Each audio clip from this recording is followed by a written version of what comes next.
into positions of hopelessness and helplessness. The government gives them the drugs, builds bigger prisons, passes a three-strike law, and then wants us to sing God Bless America. No, no, no. Not God Bless America. God damn America. That's in the Bible for killing innocent people. God damn America for treating us citizens as less than human. God damn America as long as she tries to act like she is God and she is supreme.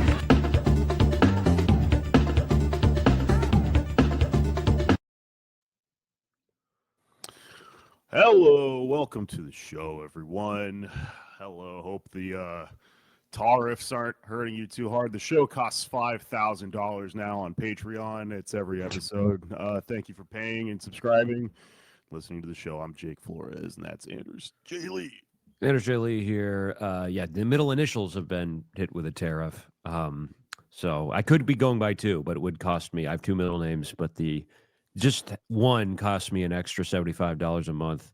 So yeah, you said tariff. I haven't heard it pronounced that way. I have a weird thing where I keep saying it like that. I don't know why. I think it's because it's a word I've only read it for 38 years, and then it became a thing that we talk about, and I keep saying fucking tariff instead of tariff. Well, maybe they should start saying it that way. I mean, you could say that's the anglicized version, tariff. I mean, it kind of sounds like another word that Trump has brought back. So, yeah, the connection there. I don't even know what you mean by that. The one that the R word. Oh, did Trump bring that back? I thought that like Zoomers brought that back. Zoomers and Trump. It was a joint effort, I guess. I don't know. I keep saying it because it sounds like guitar riff, which it sounds fun to me. Yeah. And guitar riffs are fun, and tariffs are not. Right. Out. Yeah. I mean, if you're a musician right now, yeah, the Yamahas must be going through the roof. But I think because he was saying during the campaign that tariff is the most beautiful word in the English language, and which is not true. So funny. Yeah. It's not that, whatever it is, it's not tariff, but it does sound like another word he likes to use a lot, which is terrific. He'll call things terrific. And I think like terrific. It's terrible. Yeah, I think his brain was like, well, oh my God, it sounds like terrific, but it's about political stuff. I'm supposed to be the guy who's in charge of political, as he would say. So there you go. Tariff is the new greatest word, and that's mainly the reason why he's implementing them. I really want to get, obviously, I wish the press corps would do a better job at pressing him on just everything. But I do kind of want if you're gonna like be a MAGA journalist like OANN or something, just ask him questions about words he likes and let him go off on that and just like stupid stuff instead of just the total puff piece questions like why are you so great and why isn't this guy wearing a suit in front of you? Ask him like about his top 5 favorite words and get him to expound on them.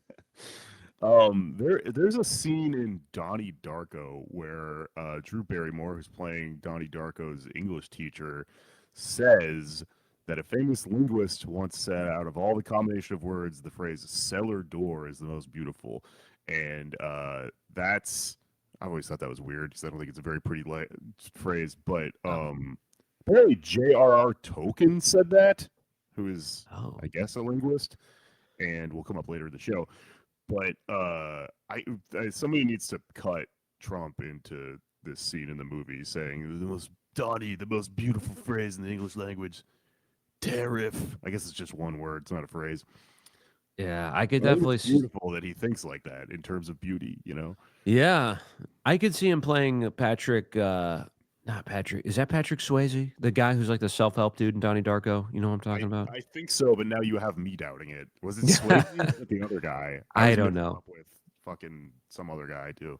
We'll get our producer to look that up. But yeah, Trump could play that part, and that would actually maybe Richard Kelly could have gotten him at that point. This was before Apprentice. He was doing more movie roles. I think he should have been the bunny guy. That'd have been cool. Oh yeah. Or Donnie, if he had played Donnie. The whole damn movie. Yeah. Um, well, my favorite word, which I think is the most beautiful in the English language, as real poddamn Americans know, is gubernatorial. I just It's a there's weird word. Yeah. it's yeah, and it's a great word, and it is relevant always in America, but we now have a ex-gubernatorial dude running for mayor of New York City. We just did a roast of him this weekend, me and Freddie G. It was an awesome time. Thank you to everyone who came out, anyone who's listening. We had a packed house and raised over $2,000 for Dream, which has had to change its name now, I guess, twice so far. First, it was Don't Rank Eric Adams for Mayor, the acronym Dream. Then they Mhm. changed it when Cuomo jumped in to Don't Rank Eric or Andrew for Mayor. And now that Eric Adams is running as an independent, it is officially Don't Rank Evil Andrew for Mayor, which is a good nickname for him, kind of a Trumpian nickname. I something I forgot to call him during the roast because there's just so much shit to plow through. But my nickname for him is Andrew Dice Cuomo. That's a Uh, good one. yeah, because he is honestly probably worse than Dice Clay. There are more harassment allegations from Mr. Cuomo than from Dice Clay, and I had read about this a little bit before the roast, but I noticed afterwards we posted for the paid protest account. We just tweeted out like, "Thanks for coming, great turnout," and then every single comment, there were like 4 or 5 comments just from these Andrew Cuomo loyalists. Apparently, there were loyalists. He's got shooters, huh? Yeah, and they're just, like, talking trash and, like, "You're a bunch of clowns," which, accurate. That's you can call us that, that's fine. But These all are like the Cuomo sexuals from 5 years ago, supposedly. yeah, they're well, I think they're sock accounts, and they were Yeah. we had Lindsey Boylan speak. She was, she's a public policy wonk who's run for office, really smart person and activist. Also happens to be the first person to Me Too or speak out against Cuomo's sexual harassment and just the toxic work environment he would oversee. And there's all these just troll accounts calling her all sorts of just terrible things and casting aspersions on her, like sexual proclivities, just like, all this just bizarre fake stuff. Um, and then remembered that this came out in the New York Times about 2 years ago.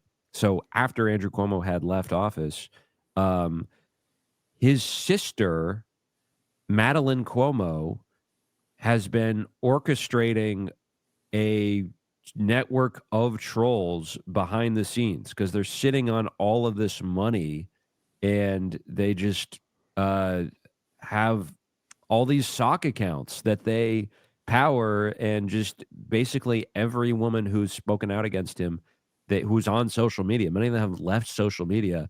They're just constantly harassed by these sock accounts that it's unclear if she's still running it, but that was basically her job.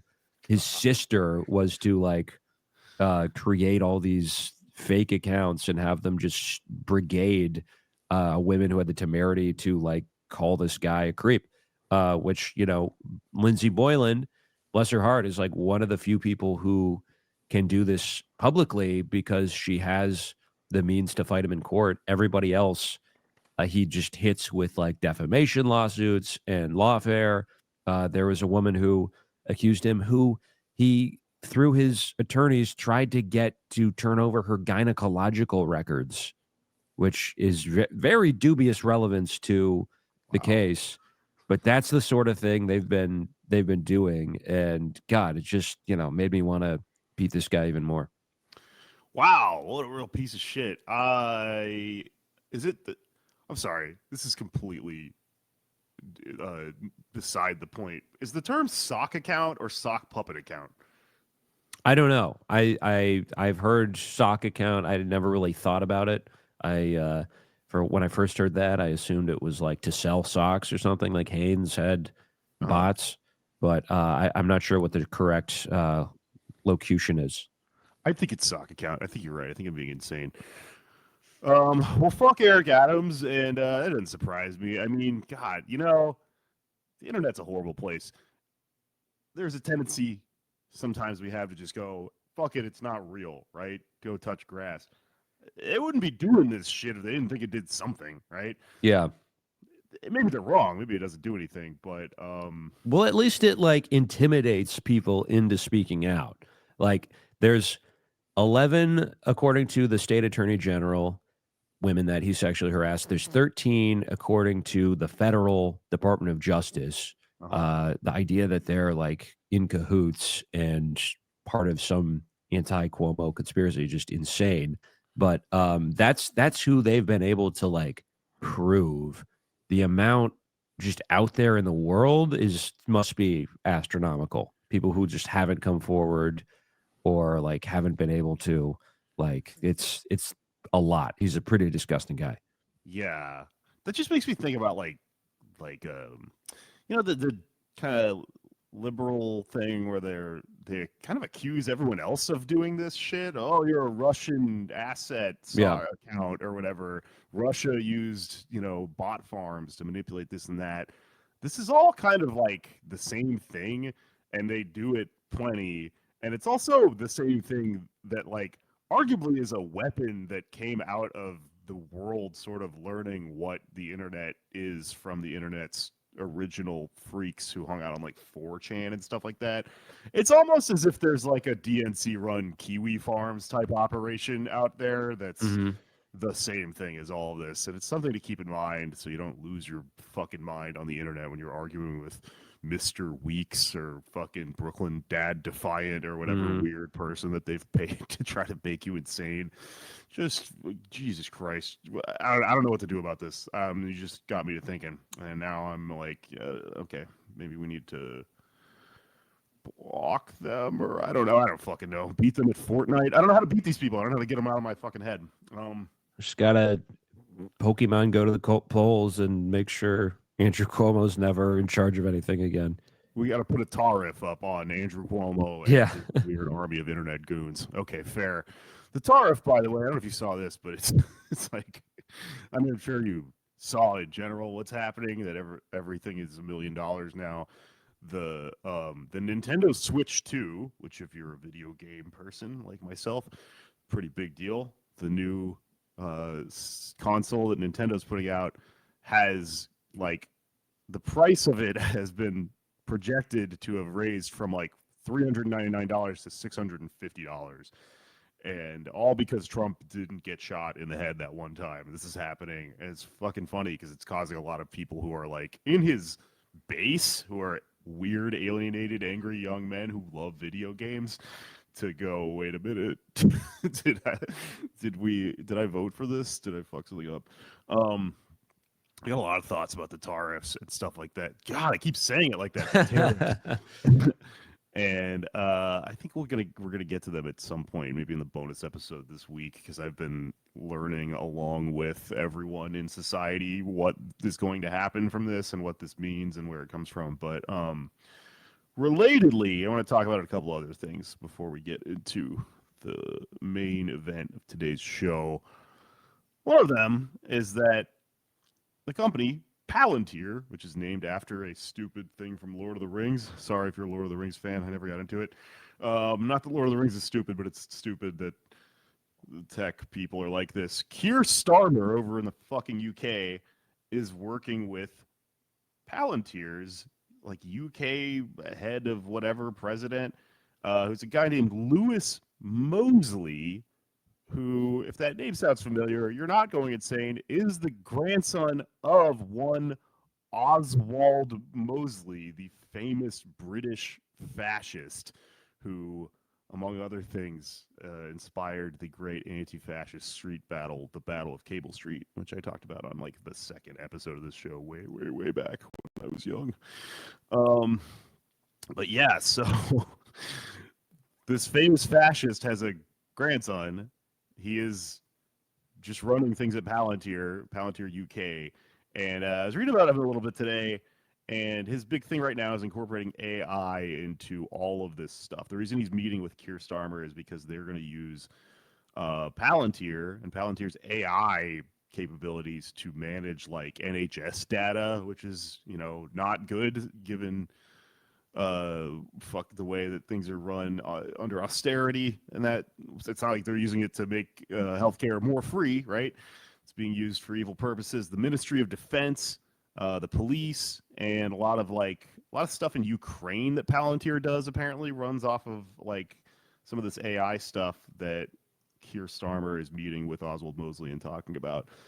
I read a little bit about it, and it's really interesting because this person who's a descendant of a famous fascist doesn't seem to like understand themselves as such. He just sort of talks a little bit about his own background in finance, which is a perfectly normal thing for a person like this, I suppose, at least according to his own self-report. And there's a point in this interview that I was reading where he addresses that co-founder Peter Thiel is a controversial character, and that it's a challenge for him as a representative of Palantir, which is interesting because Peter Thiel obviously is a controversial person and sucks and is evil, but so is Oswald Mosley, which just doesn't seem to be like a thing anyone is putting like connecting dots about here.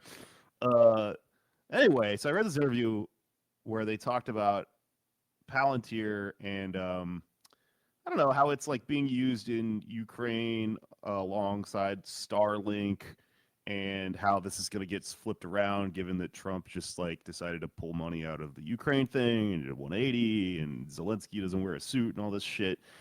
And this guy, fucking Lewis Mosley, compared this situation to the Palantir from Lord of the Rings, the thing that Palantir is named after. Which is this, I guess, I'm not a Lord of the Rings guy, so I don't really understand this entirely, but apparently it's a technology, a magical technology in Lord of the Rings that is used to, like, see things. It's like almost like surveillance or something. And he says, you know, in the book, it's made by the elves who are good, and then it gets in the wrong hands and it's taken over by these evil wizards. And he's like, if Russia got their hands on our AI technology, it's just like Lord of the Rings. Think about it. Because because apparently fucking Palantir does not trade or operate or partner at all with China and Russia for their specific culture and mission, according to them. So I don't know. They talked a little bit about this implications for the Ukraine thing. In the background of this are the horrifying implications of AI being incorporated into all parts of the state, and in surveillance specifically, all this police stuff, but even just like the rail system and all this shit, it's all going to be sort of optimized according to their language via Palantir's AI. And I don't know, it's really interesting that they don't really see the evil sort of implications here, because none of this is going to be used to make society better. It's going to be used in like the way automation is used to squeeze more labor out of people, and also just to effectively target people more. And that obviously is going to result in the police state becoming more and more nightmarish, dystopian, and authoritarian, right?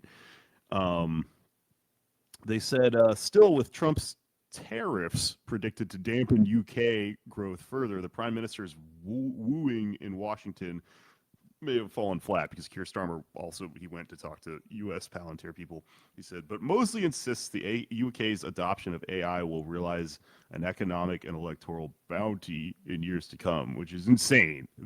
Mosley himself thinks that this is going to result in an economic bounty that will make the tariffs no big deal. I don't understand how having the entire state run on a nightmare supercomputer that rounds us all up will somehow make people make more money. I guess it'll make Palantir make more money. That's probably what he's talking about. But like that sort of, how do I segue from that to this other thing? So this other thing happened that I guess to me seems like this is all part of one big story. should be something we're fucking worried about, which is that Trump's administration has been deporting people, and something happened this last week, and it's kind of an ongoing story where this guy got deported and then a judge overruled it. And basically the story is that this guy named Kilmar Abrego Garcia, who's a Salvadorian migrant who lives in Maryland, was rounded up by ICE and deported as part of like the you're in MS-13, everyone's in MS-13 sort of thing they're doing. Yeah. Because of his tattoos, right? He had like a crown tattoo or something like that. That was and they just they have like a video thing, and they probably AI just looked at the tattoos and was like, yeah, MS-13. I mean, I don't know if you've ever seen an MS-13 person in these History Channel documentaries they're always putting out about them and stuff. Motherfuckers are covered in tattoos. If a MS-13 member has a tattoo of like, I don't know, something fucking benign like a dolphin or something. What's a dumb tattoo? He's got the Sublime Sun on his lower back, right? And then you also have that. That doesn't mean you're in MS-13, right? Just because you have the same tattoo. So that's like some of the reasoning I think that came up in this case is like, hey, you can't just like they're just willy-nilly like accusing. They're connecting any and all tattoos to be criteria that then mean you are definitely a member of MS-13 or the Tren de Aragua, right? And that's really similar to what they do like here in Los Angeles with like the gang-oriented laws, where if you wear like any solid color, you're in a gang. That's how they just funnel people into the prison system out here. So that's part of like how this is happening, right? Trump is apparently doing this by invoking a 1798 law called the Alien Enemies Act, which I have not had time to look into, but like that's fucking crazy, right? Clearly, I'm sure it's some stretch, or it's a dumb law that shouldn't fucking exist to begin with, or I don't know, but like it was kind of funny. Anyway, my understanding of the story is the judge who sort of overruled this, caught them on a technicality. I think that they put this guy on the wrong plane. And I think it's one of those things where it's just like, if any part of the procedure goes wrong, you then can like get the case thrown out. Yeah. And I say this because I don't want to tell the story the way it's being told by a lot of people, which is that like, this guy's being wrongfully deported, right? And the Trump administration has a black eye on them because they wrongfully deported this guy because he shouldn't have been deported. Because I think that like undermines the entire problem here, which is that none of these fucking people should be deported, and it's in general, even if you are in fucking MS-13, it's not really a grounds to deport you. That doesn't solve the problems that are happening here at all. I think a lot of this is just sort of getting like really, really reduced to these like semantic legal, technicalities involved here, and that's all fine. I hope they get this guy home, but it's kind of beside the point. The point is the larger police state thing happening in general. If you don't know, there's this massive nightmarish super prison called CCOT in El Salvador. It exists in part because of their new president, Bukele, who's like one of these horrible Latin American fascist, milieu type guys.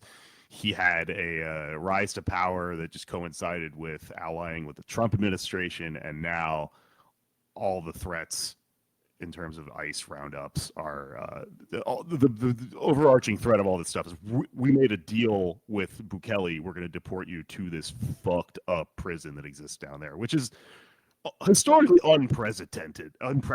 This has never been a thing where, we came up with a fucking deal with another country where we're going to send you to their, gulags or whatever the fuck. Right. It's fucking insane. And but back to the minutia of this case, this district judge, Paula Zinnis, I think her name starts with an X. I don't know, probably butchering that. So she intervened, and then White House press secretary Caroline Leavitt said that Zinnis should contact Nayib Bukele of El Salvador, the president. If you don't think this is okay, then we just talk to him. And because, as she puts it, we are unaware of the judge having jurisdiction or authority over the country of El Salvador. So they're doing this thing where Trump's fucking America will deport you, and then if you say I was wrongfully deported, they will challenge anyone that makes that argument, like this judge, for example, by saying, well, this judge doesn't have jurisdiction over El Salvador, so you can't do that. And it's like, well, okay, well, and did you have jurisdiction to deport this person to begin with? Mm-hmm. And the argument comes back to that. They say, oh, he never had a right to be here to begin with, because that's also a thing that's going on with just like, completely undermining like green cards and shit like that. Like what happened with Mahmoud Khalil. So all of that is fucked up, right? All of that's a fucking nightmare. Attorney General Pam Bondi also kind of played into this, which is she's been all over the place lately. She was the one who said that they should seek the death penalty with Luigi. She also apparently personally reinstated guns rights to Mel Gibson. Just him. I'm sure this is a misrepresentation of the story or something, or maybe it's not, because this is Trump's America and he does shit like that. I'm sure. Well, I mean, I don't know where he lives, but I imagine he has his house burned down in the Los Angeles fires. All right. Okay. Well, I could see like him getting his gun taken away in California because it's a fairly liberal gun control state, and then the federal government intervenes to be like, no, this guy did Passion of the Christ, he deserves a gun. Yeah, I don't know. I think it's something along those lines. I also didn't read too heavily into that because it's insane and I don't really care. But apparently, these are the types of things that Trump's Attorney General Pam Bondi is up to, though. That's something that came across her desk recently. So I guess the point I'm trying to make is like priorities or something. But she said to this newspaper, she said, quote, "At my direction, every Department of Justice attorney is required to zealously advocate on behalf of the United States. Quote, any attorney who fails to abide by this direction will face consequences." So they're like framing this whole thing, or they're reframing it constantly as like, well, this is already happening and we have to uphold the, it's the most important that everyone upholds the law here, right? Because if we don't do that, then yada, yada, yada. And, yeah, it's just assisting along the machinations of this like horrible process where people, ostensibly can just be picked up, wrongfully accused of being in the Tren de Aragua or MS-13, and then next thing you know, you're on the conveyor belt, and the process is moving forward to try to fucking put you into this. I cannot stress this enough. Look into this fucking CCOT thing. It is a fucking nightmare.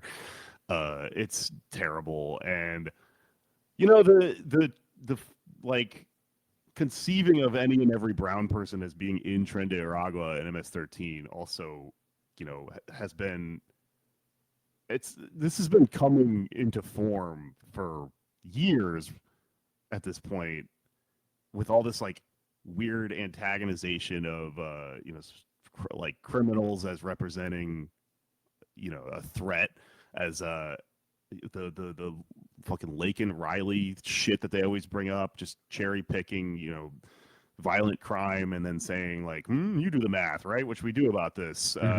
Supposedly there's some fucking element that if they just get rid of, will make everything work perfectly, and we'll have this great society where everything costs $1 billion because of tariffs and there's no brown people or whatever. Also, like the thing where people were saying that like squatters' rights were being abused and people were taking over homes illegally, right? That was like, it was thinly veiled. That was very clearly connected to this shit that J.D. Vance was saying about the Tren de Aragua in like Colorado, and how there were supposedly all these Salvadorian immigrants like taking over neighborhoods and stuff. It's fucking conspiracy theory. It was a scapegoat. It was obviously just a piece of red meat for them to distract you from the fact that they're the ones making you poor. And it's something to look out for, I guess. And I guess I bring this up because it segues into what we're going to talk about today. I talked to this guy, Eric King. Really, really fucking insane, devastating story this guy's got to tell. He came out of this long process that ended up with him in ADX, which is the highest level supermax prison in America, and I was going to say the world, but now that I'm thinking about the CCOT thing, I don't know if there's I don't know if like maximum level security prisons in the prison state is a contest. Maybe it's more of a harmonious thing. So Yeah, something to, there's probably some ties. yeah. But our big evil nightmare prison over here, it's called the ADX, and it's in Colorado. It's where they keep like the Unabomber and El Chapo and fucking like people from the World Trade Center attacks and stuff like that. Timmy McVeigh was there, right? I think so. Yeah, yeah. Who also Timothy McVeigh, by the way, is in a documentary that's out on Disney right now, which our friend Albert Corrado from People's City Council tweeted about the other day, and that technically makes him Disney intellectual property, which means he can be in the next Kingdom Hearts video game. I mean, hey, the culture's been Trumpified. I mean, what little remnants are left? They're going out soon. So I could see like American mythology, right wing nationalism is taking over the government. They're going to try and have like cultural dominance too. I could see there being a Disney movie about the Oklahoma City bombing that makes Timothy McVeigh the good guy. Yeah, It's like a musical, and he has, I guess, I mean, in real life, he was not exactly a ladies' man. He had one dalliance with one of his co-conspirators' wives, so I guess she'd be the princess.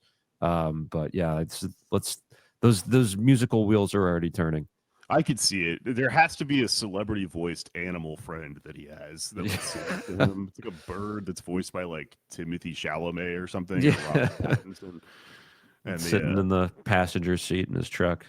they read like the fucking that insane book. Turner Diaries. They read the Turner Diaries together. Yeah, and it's like that's the Hakuna Matata sort of section of the story where they Yeah. learn, and it's like the second act or whatever type shit. All right, let's make it. Let's make $1 million off of making that. So, also, I think they should put Trump in Kingdom Hearts. That'd be cool too. Just having Sora and Goofy with you as he shows you the world. I don't know. Yeah. But anyways, how did we get there? What were we talking about? Right, we're talking about Eric King's book, A Clean Hell: Anarchy and Abolition in America's Most Notorious Dungeon. It's on pre-sale right now. It's coming out on PM Press, and he's got a really fucking harrowing story to tell about it. But he was a really interesting guy to talk to. I talked to him for like an hour, and it was really cool to talk to somebody who has been through all this stuff and seems to have a sunny disposition about life in general. So take that and stuff it in your cynical fucking Twitter rotted brain. Life is worth living. All right, let's talk to Eric King. Let's do it. Hello, everyone. We are now talking to Eric King, author of A Clean Hell: Anarchy and Abolition in America's Most Notorious Dungeon, out on PM Press. Eric, what's up? Welcome to the show. Hello, thank you for having me. And that book's not out yet. We're doing the pre-sales right now, so we're trying to rack it up before the actual sales drop. Fair enough. Okay, so it's not out, but get excited about it and go find it. And you can still buy it now. Yeah. Okay, so it's buyable. Yeah. Fair. Okay, Eric. Thanks for talking to me, man. Let's just dive right in here. So, you wrote a book about going to an insane supermax prison, and I'm curious what the hell the story is. Who are you? What's your background as an activist, I guess, and how did this happen before we even get to the supermax prison? So, my name is Eric King. I'm from Kansas City, and I was thrown in federal prison after throwing Molotov cocktails at a congressman's office. The Ferguson uprising was going on after the cops had killed Michael Brown, and I wasn't okay with that. So I was already in the anarchist scene, waging my little class war. And when that happened, I went down to Ferguson for a little bit, just a couple of days, to see like what help I could offer. And then when I came back to Kansas City, there was like nothing going on. There was no protest. No one was going after the cops or going after the feds. And that made me really upset. Like, that hurt me, because I know this is a comedy show, but like, for real, it fucked me up. uh, seeing that like no one cared that this little kid got murdered. And so I went on like this little run of actions, like letting air out of all the cops' tires and fucking up ATMs for banks that were like funding the police in Ferguson and in Kansas City. Uh, And then I just started feeling like a bitch for real. I wasn't doing enough. And so I thought a good way to draw attention to what was happening in Ferguson was to go after a bigger target. And we have a couple congressional seats there. And my goal was to torch one of those buildings to make a point that like if you're going to burn down Ferguson, we're going to burn down you. sure. And so I got some Molotov cocktails, and when I threw them, like I just walked right downtown Kansas City with like a backpack full of guns and Molotovs, and I threw them, and there's like a little small window. That's what I was trying to aim for, and I hit like beside the window and then right under the window, because I'm an idiot, I guess. I don't know how to throw. I didn't plan it good enough. So I got the side of the building. And then I just kept doing it. Like I didn't go underground or nothing. I just kept going after things. And after 5 days, the cops, like you see them sitting outside. Like people think that's just from movies in the white van and stuff. But there was like 5 days of these cops sitting in the white van, and you know it's them. And then on the 5th day, they got out of that van with their machine guns, and the cops rolled up on me, and I got arrested, and I got sent to federal prison. Okay. All right. I remember Ferguson. For our younger listeners, that was sort of like proto Black Lives Matter sort of protests around the killing of a young black man in Ferguson. What state is Ferguson in? Oh my God, it's been so long. It's 3 hours away from Kansas City. It's in Missouri. It's right by St. Louis. Missouri, that's right. That was a very kind of radicalizing era for me. I remember, like, I mean, you know, it's a lifelong process. Obviously, thinking about this stuff, but I'm from Texas, and I moved to New York City. I was living in New York around that time, and I just remember thinking about police a lot because the policing in the South is different than it is elsewhere, and I think people really don't realize that. So I can relate. Cool, interesting. This makes sense. So the cops came after you, and so what happened then? Yeah, so I did when they arrest you, you go to like a pretrial facility. It's like a holding thing. You don't just get to always fight your case from your home. So I was held in a private jail. It's called Core Civic of America, CCA. And those are like lawless places. And so I was still bucking in there, fighting cops, doing what I could like to bring this resistance inside. And after a year and a half, I got found guilty. I pled guilty to avoid. They were offering me plea deals of like 30 years and stuff like that. And I was saying no. And then as we got closer to trial, it became yes. And so I ended up signing a non-cooperating plea for 10 years. And after that, I was sent to a low security prison because I didn't have a criminal record. I got a college background. I wasn't young. I'm white. So those things make a difference where you're sent.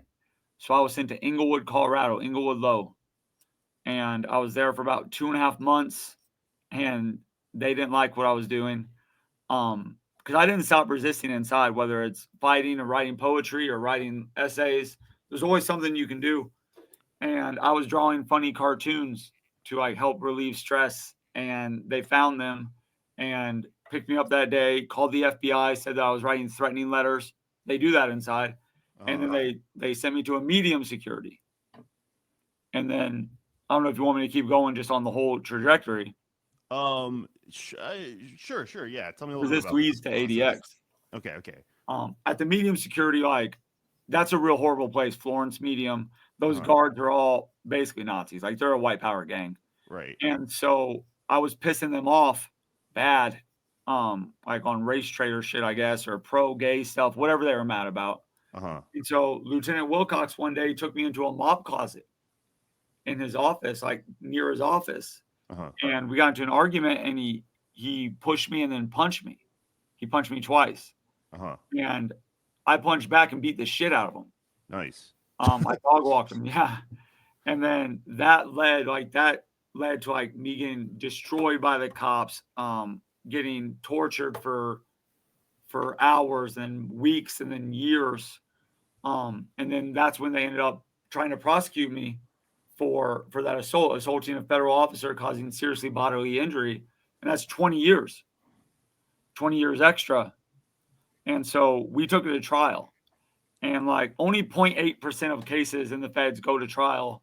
And then only 0.2 of that end up winning. So you have a 0% chance of winning in federal trial, basically. But I wasn't going to admit that I attacked this dude when he went off first. You know what I mean? Sure. So I took it to trial against most of my team's wishes. My wife supported me, thank God. But we ended up winning at trial. That's like unheard of, right? Unheard of. Especially like you can see me, if no one else can see me, like I'm covered in tattoos. I am. Yeah, I've got colorful braids. You got a hat that says "fuck cops" and a Rugrats shirt for anyone listening. Yeah. So like that jury looked at me. They heard I testified. I told them exactly what happened. I cried. I was honest, and they agreed that like, yeah, he had a right. I had a right to beat up this cop because he threatened me. Yeah, nice. You do, like, yeah. And if I was black, if I was Mexican, I would have lost that trial. Like we can be honest about that. An all-white jury saw me and could relate to me in some way.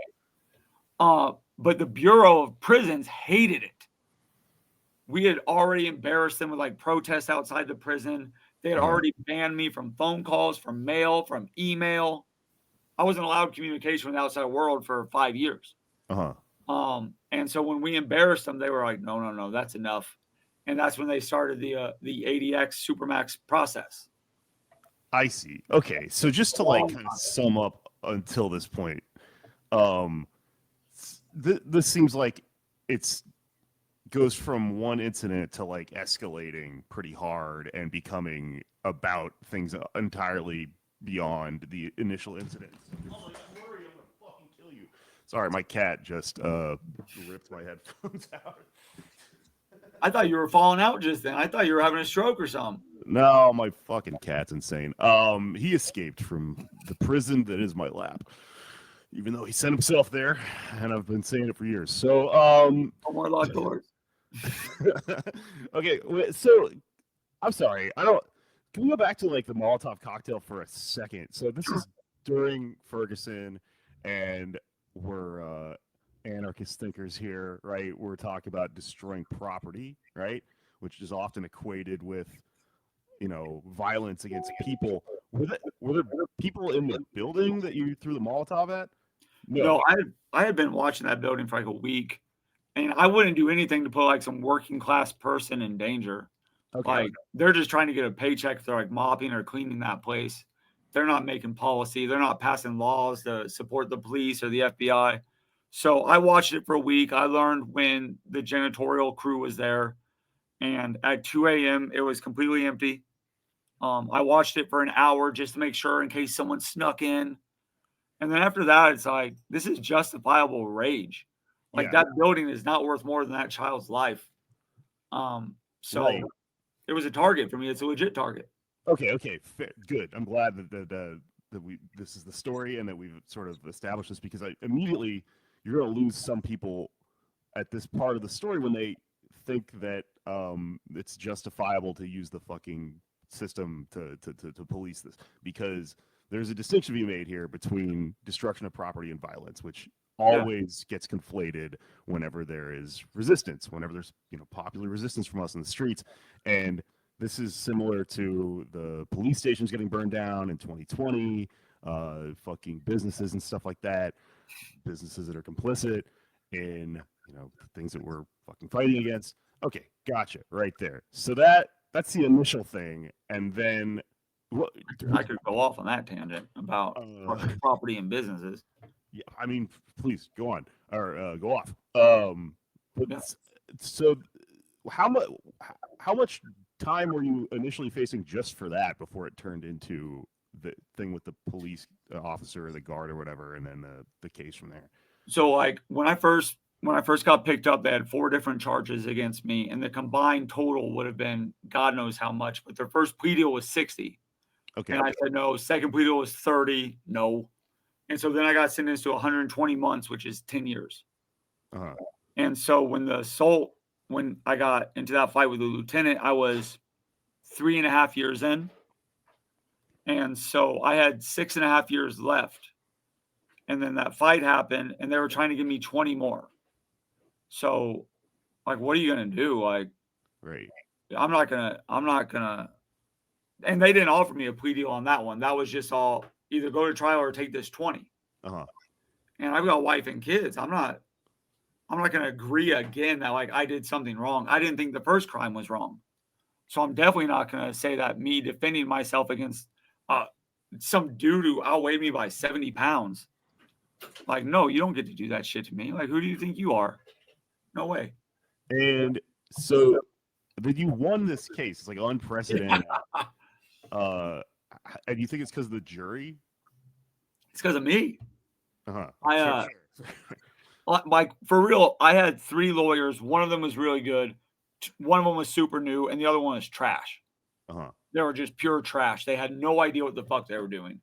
And so typically prisoners won't testify on their own behalf. We won't do it because then they can later come back and hit you with perjury or use it against you. Uh-huh. But I needed to tell what happened. Like, I needed to explain to them that prison's dangerous, that you cannot let someone attack you. You can't do it because they could kill you. Like, that dude could have killed me. Right. You never know what can happen. He punches me, I fall down, or he starts choking me, get George Floyded. That shit happens. Uh-huh. And so I got to explain to these jurors that, like, I don't like cops. I hate cops. They are my enemy. And when they put hands on me, they are telling me that they want violence, that they are going to hurt me. And I explained that it's not just me, it's prison. Like, it is us versus them in every way possible. They're not our friends. They're not there to protect us. They're not there to rehabilitate us. They're there to make life hell. Like, they are cops inside. Yeah. And they protect the Bureau of Prisons like cops protect Capitol. And they don't get a free one. They do not get to hurt us, or they shouldn't be able to. Yeah. Okay. So this is I mean, this is fucked up, but it's kind of a funny story because, like, you know, the system sucks so many people into it, and every once in a while you get a principled anarchist who can actually navigate in this. I mean, this is so fucking Hail Mary what you're describing, but the fact that you're able to articulate it a certain way seems to be like a turning point in the story, and that's what got the jury. They look at you and they think you're a thug. They think you're violent. The prosecutors call me a terrorist and all this shit. Uh-huh. And then you're able to talk to them. You're able to show emotion and vulnerability and paint this picture. And when you do that, it makes a difference. It makes a difference when people can hear like the real heart within you and what you actually go through. Yeah. So that's incredible. But then what happened after that? What happened after that is everything went bad. Everything went bad. So after that, they because I was in the SHU this entire time. That's like the whole or segregation. Okay. I was in segregation for the entire pre-trial and trial. And so they transferred me from Inglewood, because I won the trial, to a place called USP Lee, United States Penitentiary Lee in Virginia. Uh-huh. And that's essentially like just ran by a bunch of Civil War reenactors. Just all these Confederates. Just the most bigots you've ever seen.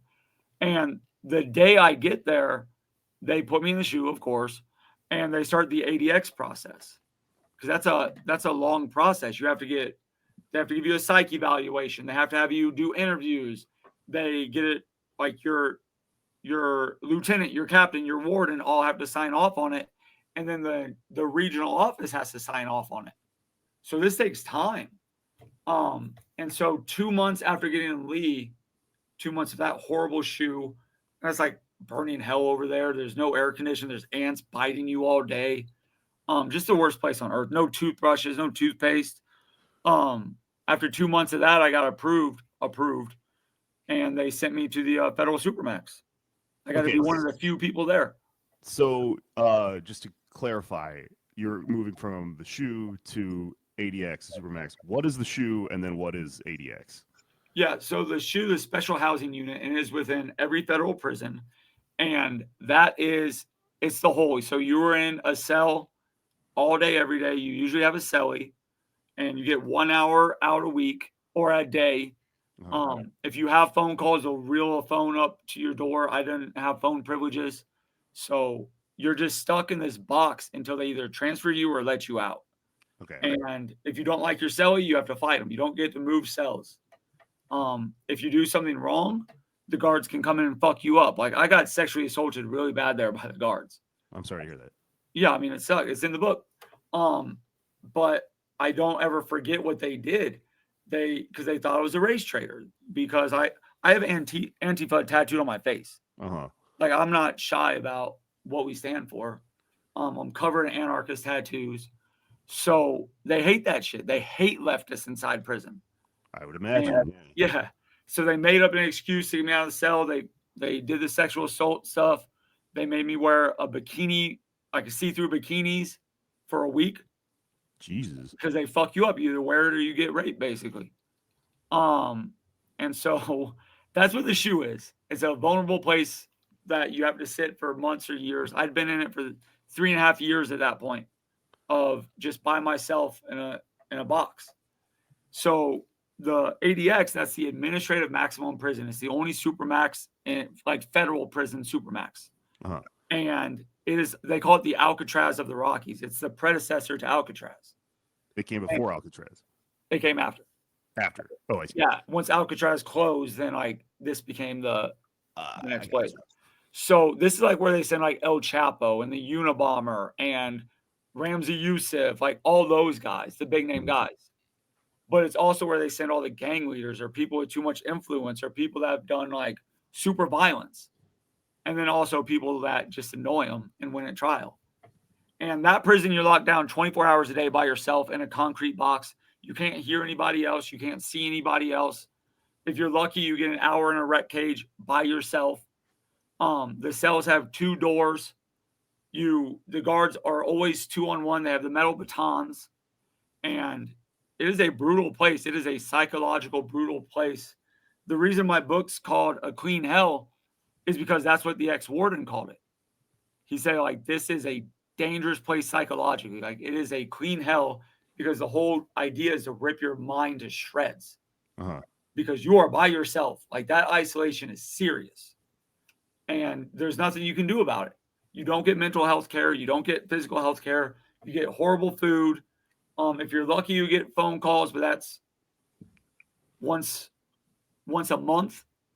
If you're lucky, you get visits also once a month, but that's behind glass in a concrete box on a phone. You don't get to touch nobody, and you don't get to be around anybody. So it is a serious, serious psychological attack. So this is the highest of the high in terms of federal supermax prisons, because that you just described the most, the biggest names and who the fucking state would go after. When you said Ramsey Youssef for a second, I had to look up who that is because there's a comedian named Rami Youssef who is a very nice person. And I was like, what if they put Rami in fucking ADX? They probably would because he talks about Palestine and shit. But Ramsey Youssef he orchestrated the first World Trade Center bombing.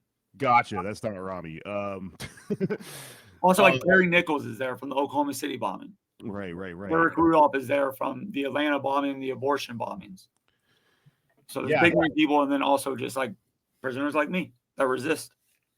Okay, I see that because that's insane. But I guess it's a pretty big prison, so no, it's not. No, it's not. Oh, okay. There's only 300 people there. Oh my god. Okay. Yeah, smallest prison in the bureau. So you went on a fucking journey here. Then they took one of very few to the depths of hell, down into the inferno, huh?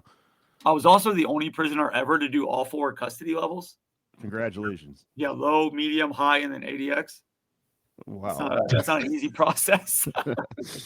Cool. I mean, you got bragging rights for that now, I guess. I don't know if that's worth anything. I'm so cool. I'm so tough. You get a tattoo of that. So okay, and you were in there for 2 years. Just about, yeah. All right, and you're out now. When did you get out? I got out December 2022, December 12th. or 23. It was December 2023.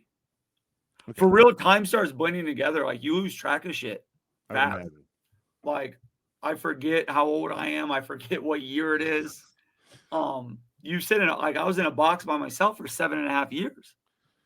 Yeah. What was it like getting out? Like, is it hard. a shock? What's going on in the world, or have phones changed in some crazy way? People have this weird misconception that like getting out of prison is gonna be the best day of your life, and you're gonna go have all the sex and eat all the food. And nope, it's not. It's the scariest day. It was. I was so happy to be around my wife and kids. Like we hadn't touched in, as I said, like half a decade.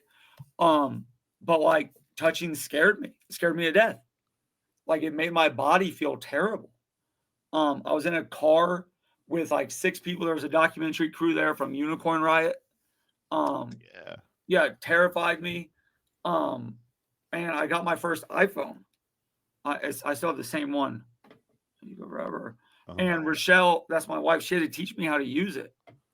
Like how to make like a screensaver, how to touch buttons that way. Yeah. iPhones existed when I was free, but like they were like $1,000. I couldn't afford that shit. Right. I remember when they first came out, and I was still on my candy bar phone. It was like, yeah, I had the same phone from the age of 18 to 25. Yeah. But so the first food I ate was an oatmeal cream pie. I just love those things. Never got to have them. Cool. I had a real cup of coffee. I could only take like one sip of it because it was just too strong. Prison coffee is not like that. We spend $9 a bag and it's horse piss. Yeah. So real coffee fucked me up. And I got super nauseous being in the car. Like it made me sick. I'd never done Bluetooth before, so we were doing like soccer chants and like folk punk songs on the Bluetooth. Like that scared me. That scared me to death. I didn't understand how it was working. Yeah. I still don't understand how it works. Well, it fucks me up. I don't get it. Science is so far beyond me. Even at my best, like it was beyond me, especially now. But I also had to go to a halfway house. So they gave me 3 hours to get 2 hours away. And so my wife already had a suitcase with all my stuff ready. We had my phone chargers. And then you just have to go to this halfway house, which is essentially a low security prison. Right. And they can send you back. If they don't like you, they don't like what you're doing, they can ship your ass right back. I see. And so I was one of the lucky few. Like I was Bread and Roses Legal Center. It's a trans-led civil rights law firm. They hired me the first day I was out of prison. Nice. They supported me inside, hired me outside. And then in the halfway house, they kept trying to get me fired. Like they put these weird demands on my bosses that they have to like answer their phone at any hour of the day, or they'll think that the bosses are lying to them. Who's trying to get fired? Yeah, trying to get me fired, trying to jam me up. Who? The counselor at the halfway house, at Independence House. Okay. Mr. Garcia, I don't remember his fucking name. Just this fat bitch. I hate him. He's a monster. Yeah, for sure, I would too. But that's what they do. Like they want you to go back to prison. They want this pipeline to keep going. Yeah, this is kind of making me think about like, I mean, there are all these pipelines. Like there was this thing here in Los Angeles with like.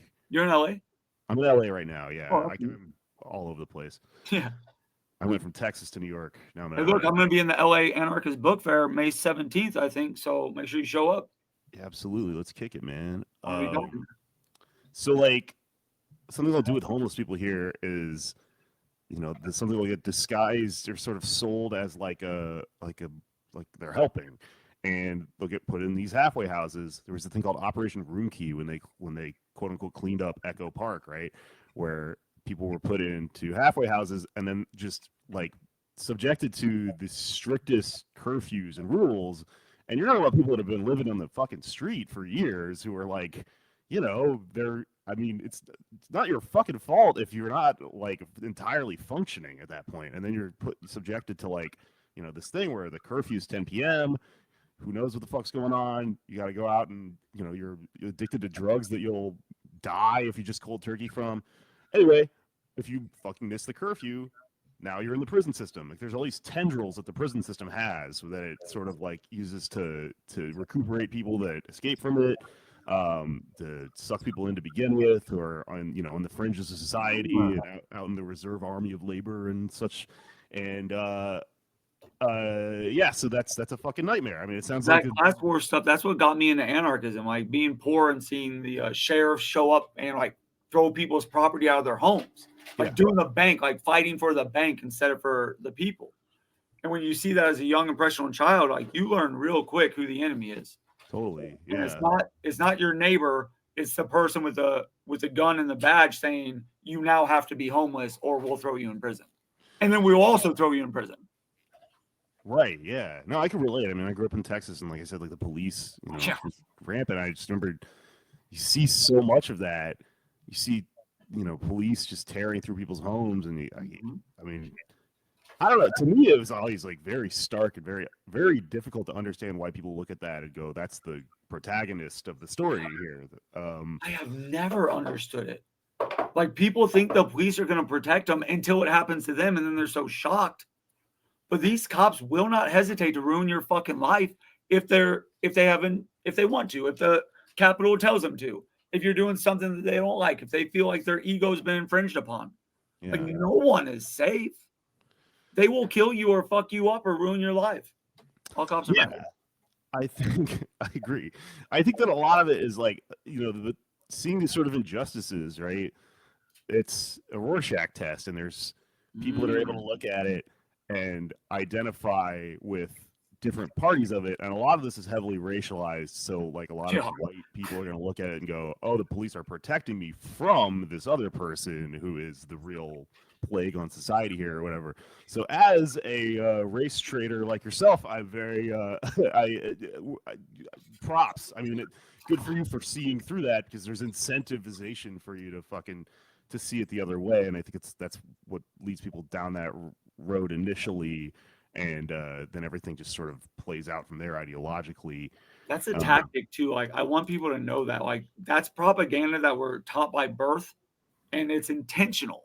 Like they do that racial shit intentionally to make white people feel safe and see the other side as criminals. They're the reason they're getting heavily policed, because they're such criminals.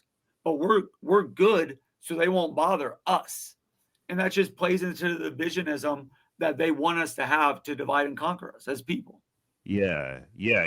So you're a smart guy. You sort of see this. Now you're like, I mean, intelligence is an interesting thing. You know, I always say my friends were like both smart and dumb at the same time. Yeah. But I guess I can understand where you're coming from, man. Is like, you know, this turns you being able to see reality for what it is, and being in, you know, a part of the country where you're sort of surrounded by people that are like holding up the fucking backwards interpretation of reality that capitalism and the state sort of demand to reproduce itself all the time.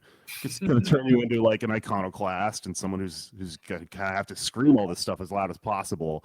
And so that leads you onto this path that leads you into this turn of events. And I got tired of screaming. I got tired of talking. I bet it felt like privilege. It felt like the black and brown people in Ferguson didn't get a chance to talk.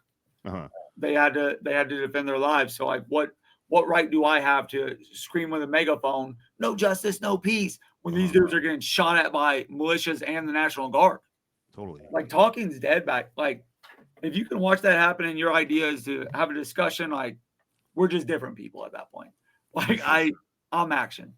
I'm not a tough guy, but like I do stand on certain things. Okay. I follow you totally. I'm so tough. I'm such a badass. So, okay, that you got out, you're in the halfway house. What happens from there? How does this book eventually come about? Yeah, so I had me and Josh Davidson. Josh Davidson is a member of the Certain Days Calendar Collective. It's a political prisoner thing. He's one of my best friends, and me and him put out a book called Rattling the Cages, and it's just an oral history of political prisoners, so that people could remember our elders, basically. And after that, my life just started. Like eventually I got to move home with my wife, and then we ended up getting a home in Denver. And this whole time I was working with Bread and Roses. I was a paralegal. So I'm fighting to keep people out of prison, fighting to help people that are in prison, just all this great stuff. And I eventually got a hold of PM Press. And I don't know if you know who No Bonzo is, the fantastic artist. She's a radical, or they are a radical artist. No. But yeah, look them up for real. But they introduced me to Joey at PM Press. Okay. He's the editor. And I just called him. I called him like, hey, look, I have been through something that very few people have been through. Like almost no one wins at trial, almost no one goes to ADX, and almost no one gets out of ADX. So with shit amping up, with the fascist government coming in, there is a higher possibility that leftists will be going to federal prison. And I wanted to tell this story both as a precautionary tale and as a this could happen, and this does happen. Do not think that this cannot happen to you. Like it can get this bad. Right. Because I did have it disproportionately bad. Like you don't have to go to prison and go through all that shit. But yeah, and also like federal prison is a thing that right now you might look at and go, oh, this is like a higher possibility that this is going to, the federal fucking carceral system is going to be used, especially against people like us that are out there saying and doing things about the problems that we're talking about, right? I was thinking about this because I mean, you know what's funny is like people listening to our show, if you listen to this show regularly, you might notice that we're talking about prison a lot right now. I just talked to a friend of mine who wrote a book about being in Rikers, and was it Jared or Jared? Yeah, Jared and the other person he wrote that book with. The other person, David Campbell, ex-political prisoner. There you go. Yeah. Right. Okay. Jared did 2 weeks in Rikers, writes a goddamn book about it. David was there as a prisoner. Well, Jared, but get fucking real. David forever. All right, Team David officially. We're just being silly. I know. Prison is not a contest, everyone. It's yes, it is. And I'm gonna win. It's a team sport. We're all in it together, unfortunately. So, but I've been thinking about it a lot because it seems like this looming threat that's like on the horizon, and I think it's gonna catch people off guard if it becomes something that's way more present in our lives than we thought it could happen to anyone. So, this isn't a joke. Like they have criminalized protests in the past. Like Occupy Cats went to prison. People that were Occupy people that participated in Occupy Wall Street. Sorry, I thought you were talking about the Andrew Lloyd Webber musical or something. People that performed on theater have gone to federal prison. Well, I mean, I saw the movie, and I don't. I mean, sure criminalized. Right. I mean, as an abolitionist, it's still put that movie in prison, in my opinion. But like when we hear Trump talk about how people that attack Teslas and Tesla dealerships are terrorists, and the liberals kind of laugh that off as like, oh, he's just so dumb. But it's not dumb because we saw the same stuff happen with the animal rights and earth rights people. We saw them get long prison sentences for attacking property in defense of their ethics, of animal dignity, of environmental rights. And so don't think anyone that like putting a sticker on a Tesla can't become a federal crime very fast. And spray painting a Tesla, spray painting a bank, these things can become crimes that don't just get you a ticket, but get you in prison. Even if it's just for a year, that can fuck up your life. Like Jared was only in there a couple weeks, but like that's still a couple weeks without your family, without good food, in a dangerous situation where you can have something bad happen. A couple weeks is not a small thing, and that can happen to anyone that's in the leftist movement. So it is something to keep in mind at the forefront of consequence awareness, basically. Yeah, and also one tiny thing where you're put in prison or put in jail or whatever can knock over a bunch of dominoes that lead to something else. Like there's this guy who was deported wrongfully. It's weird to say it like that, I think, because all of the deportations are wrongful, but there's a story I've been reading about a lot. I think we're going to talk about in the other part of the show of this guy who, the judge declared that it was illegal to have deported this Salvadorian migrant to El Salvador with the intention to be put into the fucking CCOT, which is this giant, massive, like, supermax prison that's becoming the fucking thing of just comic books and nightmares and shit.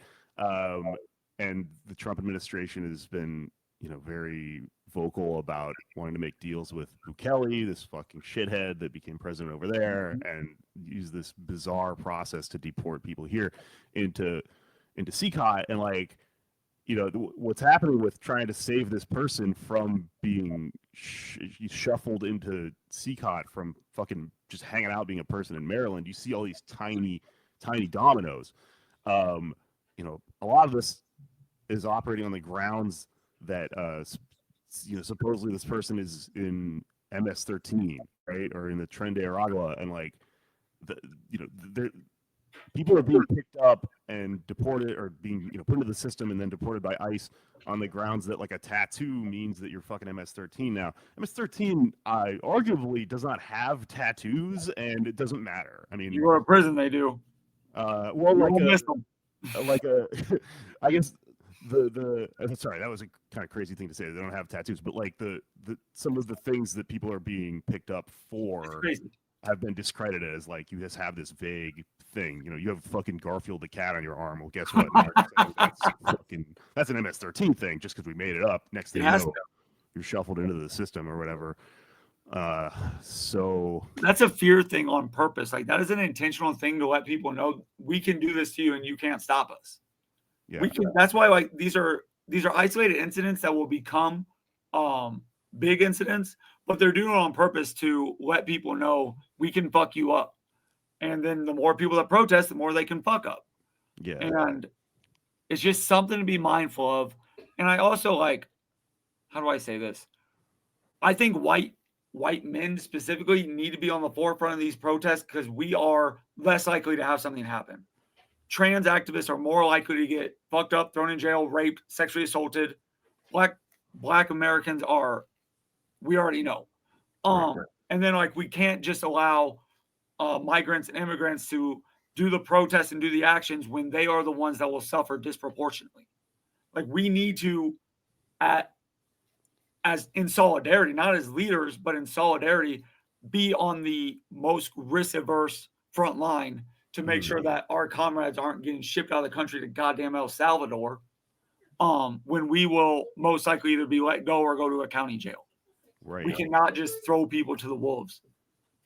Yeah, I mean, I think I speak for a lot of people that say, like, we appreciate that. It's always great to have our you know, our white brothers who are fucking. That's a weird way to say that. Brother, it sounds like I hate that, like, fucking white supremacists use the same language as us sometimes. Do they? God, these fucking creeps. Yeah, I don't know. So, like, I agree. I think it's fucking you know, there's a responsibility to be on the front lines. This is always kind of fries my brain a little bit to talk about, because I'm like a mixed race person, so it's sometimes I feel that way, and then sometimes I'm like, maybe I shouldn't go throw myself in the front line, depending on how the fucking system is going to come down on a person like me that looks a certain way. What's your other race? My dad's Mexican. He's like a mestizo Latino. So that's interesting. Like, let's say a person like you, for example, who's mixed race, you get thrown in actual prison, not jail. You automatically would have to roll with Mexicans. So you're going to be under a serious Mexican gang, either the Sureños or the Norteños. So you're not about that life. You're just a peaceful activist. Yeah. But now all of a sudden, you have to roll under this gang. You're not a gang member, but you are on their line. You have to do what they say. You're on their agenda no matter what. And all of a sudden, your life is completely turned upside down in some way that you were not prepared for. Consequence awareness. Right. Let's get creative with our activism. I come out, I'm covered in tattoos, but I've convinced them that Garfield is an MS-13 tattoo, and now you have Garfield all over you. Yeah, and he's got face tattoos on him. I can see it all happening. Do you think that that's what I would have to do? Or do you think I couldn't? I think I wouldn't be able to. I wouldn't be able to network my way into the white supremacist gangs. No, you wouldn't. And like, the white gangs don't always run federal prisons. Sometimes they do, but there's independent cars. And those cars are where you're from, Kansas City, the South, whatever. So I had to roll under Kansas City car. I see. So you have even a half a drop of Mexican blood in you. You're Mexican. Interesting. You're over there. Good to know. Okay. Yeah, it's serious. Like, it's not a game at all. And if you tried resisting that, you will get fucked up. Yeah. Like, you can't say like, no, I'm good. I'm an activist. I'm here for Palestine. Right. Well, now you get a boot to your face because you think you're better than everyone. It's a Right, very fine line. Yeah. I And got many boots to the face. you lived through all this shit, huh? Well, so tell me more about tell me more about that. Tell me more about what happens inside ADX and stuff like that. Yeah, in ADX, what happens is you sit by your goddamn self and try not to lose your mind. Right. You have to develop a hard routine. You have to do things that give your day purpose, because otherwise, like your life, you become a zombie. I saw men like walking by their cells, like on the way to medical or visit, that they do nothing all day but sit in front of the TV and just stare. They don't shower, they don't clean their cells, they don't go outside to work out. They do nothing. And that's because they allowed their brains to rot.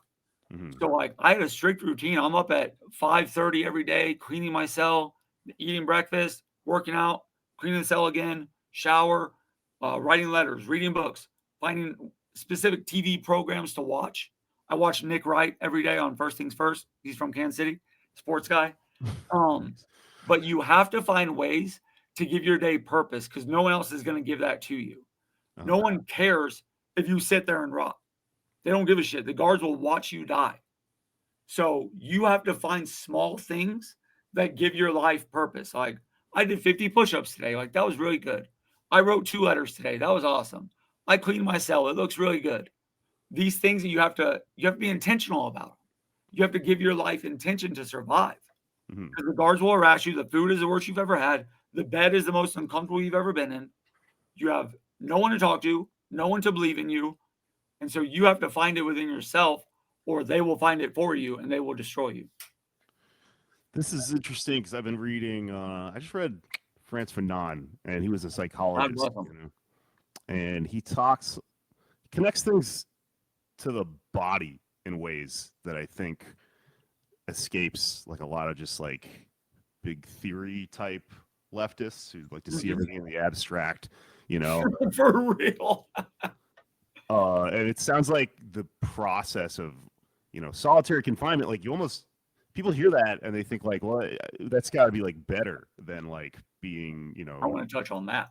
Around people, and the prison sounds like a fucking nightmare because you could get beat up and all this stuff and attacked and all these horrible things happen. But I mean, obviously there's fucking horrors on both sides of that, right? But like the level of damage that this stuff does to your physical being, your like nervous being, your self, yourself as a physical thing, that's like horrifying to me. And I think that we need to think about it in terms of like, I don't know, in terms of resistance, like, because Fanon talked about is like consciousness also being a physical process, like us being able to do the thing and liberate ourselves is the thing where we like kind of make ourselves into these revolutionary beings. And the carceral system, it seems to understand that, and it seems to want to unmake you at all times. Yeah. Tell me what you're going to say about solitary. I hear this shit all the time. Like I did a Reddit Ask Me Anything, and there was a lot of people that said like they would prefer that. I would prefer to be in the SHU or ADX. And there's a big difference, by the way. In the SHU, you have a cellie, you can hear other people talking, you can talk under their door, you get all this good stuff, you get more outside time, and it has an end date. You have something to look forward to. You're getting transferred or getting out eventually. People don't know that in ADX. And also you hear nothing. It is isolation on a way that you cannot imagine.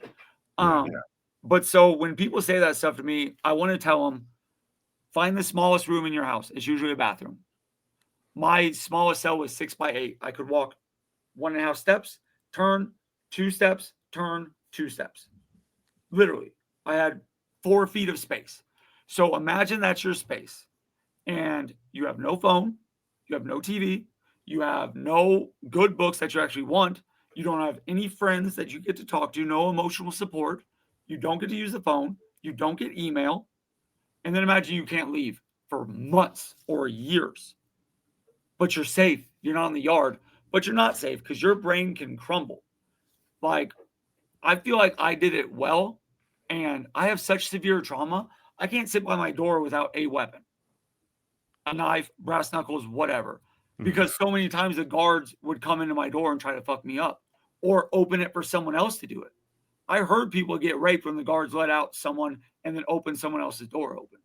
I heard it. You hear the screams and you can't do nothing about it. And it could be you next.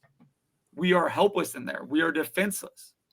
And so to think that that's better than being in open air and just trying to navigate people you don't like, you can survive on a yard. Like, if you, unless you're an asshole or openly like going against the grain, you can survive. But there's a chance you won't survive mentally in the shoe. And I have a psychologist and a therapist. I have a wife, I have kids, I have great friends, I have a job. I still break down sobbing sometimes. I still get nervous if I hear someone knock on the door. I'm there. What the fuck? If my kids drop something too loud,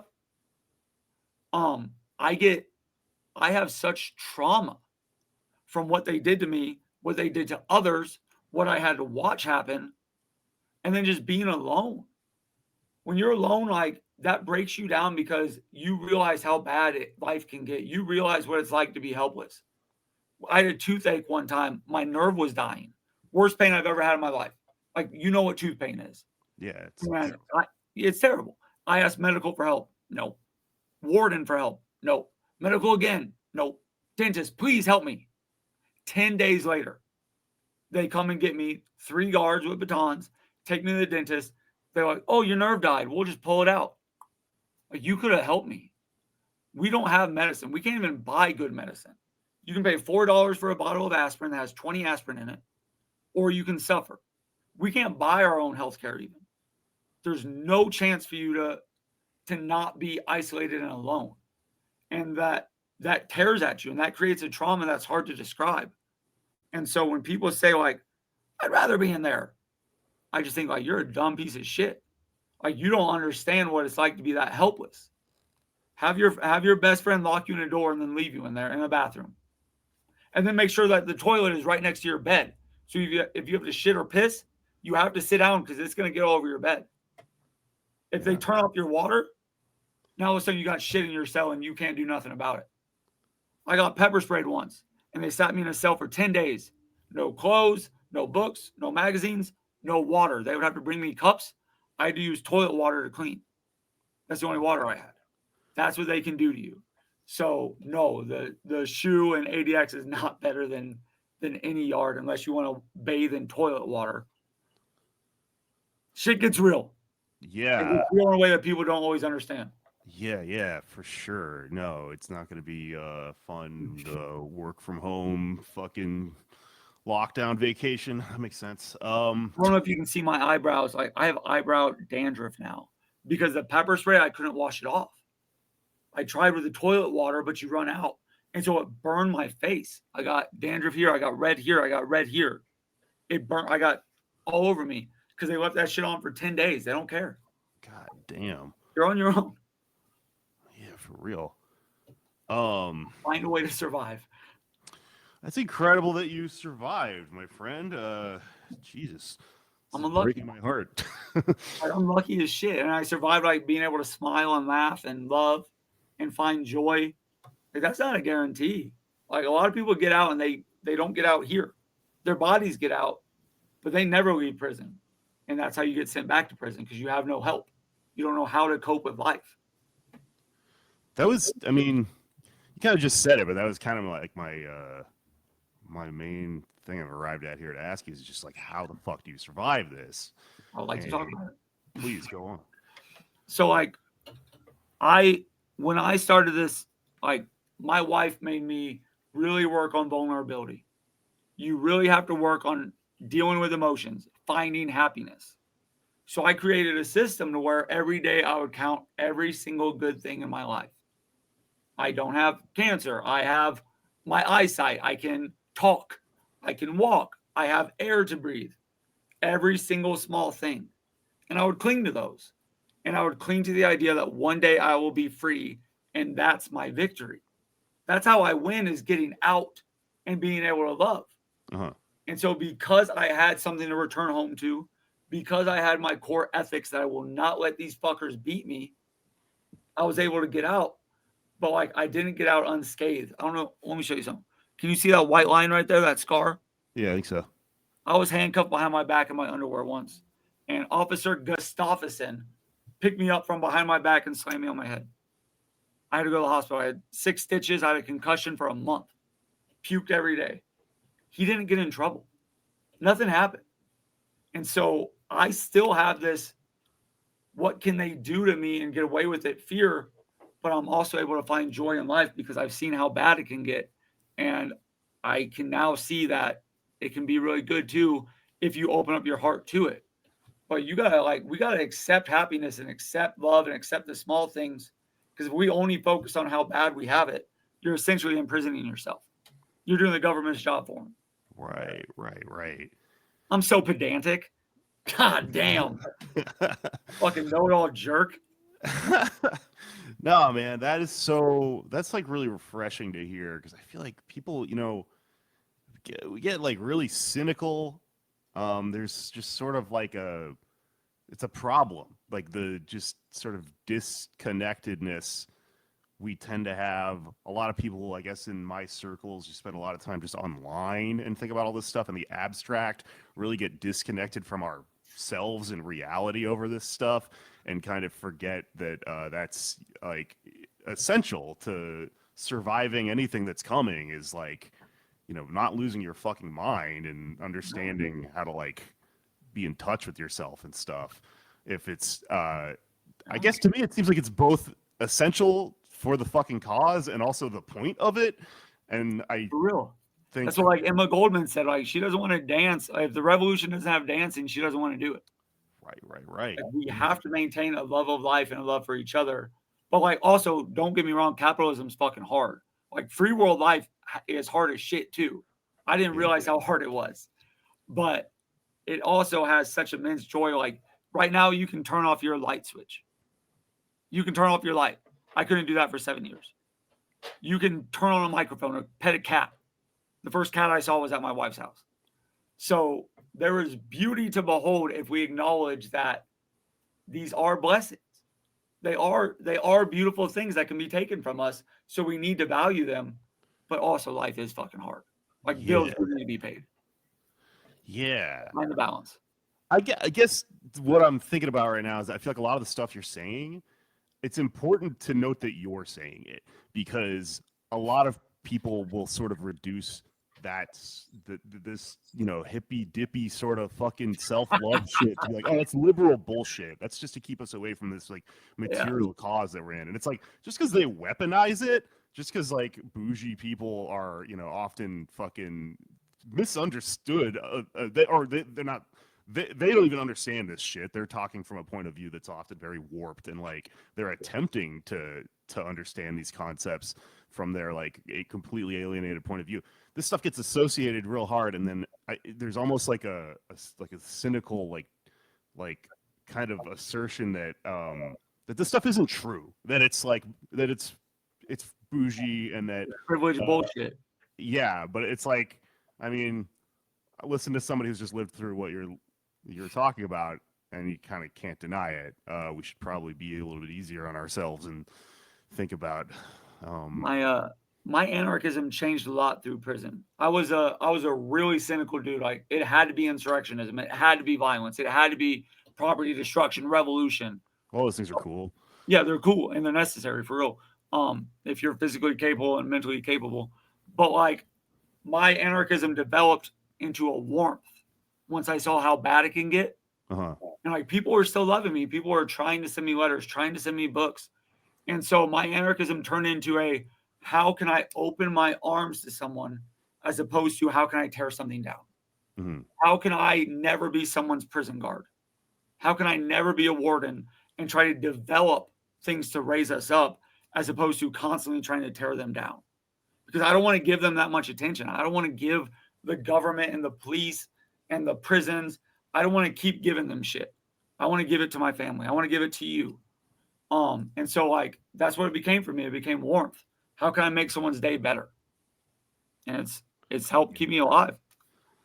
Well, that's fucking cool, man. That's very inspiring, and I'm glad that you made it, and I'm glad that you're back out here with us. Let me tell people about the book real quick. Please, that's what I was about to tee up. Tell people about the book. Where can they read it? Where can they pre-order it and all that stuff? So right now it's pre-order. It comes out this winter, but we're trying to get the ball rolling here. It's on PM Press. And so you can go to my Instagram, support Eric King.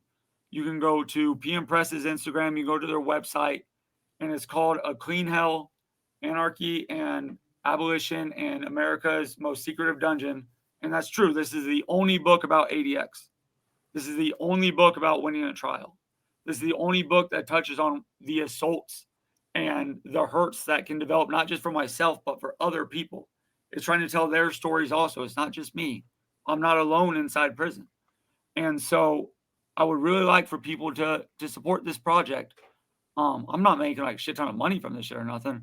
I want people to understand and share with the world how they can hurt us and how we can survive it if we choose and if we're blessed enough to do it. So supportericking.com, PM Press, get on Instagram. We're all over there. We got the links to the books, but just give us some love, please, because like we're trying.